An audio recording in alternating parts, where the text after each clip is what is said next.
ఈరోజు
పర్యావరణ దినోత్సవాన్ని పురస్కరించుకుని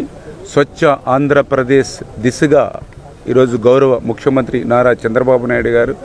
గౌరవ ఉప ముఖ్యమంత్రి వర్యులు మరి మన పవన్ కళ్యాణ్ గారు ఇచ్చినటువంటి పిలుపు మేరకు ఈవేళ ఆంధ్రప్రదేశ్ రాష్ట్రం అంతా కూడా ఈ పర్యావరణ దినోత్సవాన్ని సందర్భంగా ఈవేళ ప్రతి ఒక్కరూ కూడా భాగస్వాములై పర్యావరణాన్ని కాపాడుకుందాం, మొక్కలను నాటుదాం అనేటువంటి నినాదంతో ప్లాస్టిక్ని మరి నిరోధిద్దాము, పర్యావరణాన్ని కాపాడుకుందాం అనేటువంటి ఒక మెసేజ్ని ఈ రాష్ట్ర వ్యాప్తంగా తీసుకెళ్తూ భవిష్యత్తులో ఈ యొక్క హరితాంధ్రప్రదేశ్గా ఈ ఆంధ్రప్రదేశ్ని మార్చాలనేటువంటి దృక్పథంతో ఈరోజు ఈ కార్యక్రమంలో భాగస్వాములైనటువంటి ప్రతి ఒక్కరికి కూడా ధన్యవాదాలు తెలియజేసుకుంటూ, మీ అందరికీ తెలుసు ఈరోజు మన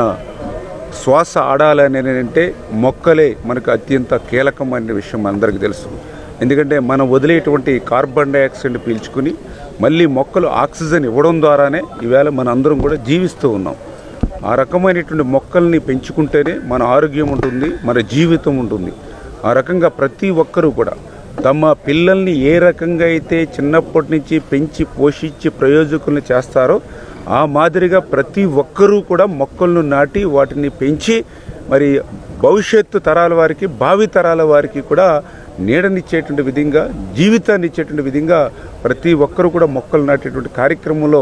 భాగస్వాములు కావాలని చెప్పి మీ ద్వారా అందరికీ కూడా తెలియజేసుకుంటూ, అదేవిధంగా ఏదైతే ఈరోజు రాష్ట్ర ప్రభుత్వం కూడా పెద్ద ఎత్తున, ఎందుకంటే గతంలో కూడా మీరందరూ కూడా చూశారు, నాడు 14-19 చంద్రబాబు నాయుడు గారి హయాంలో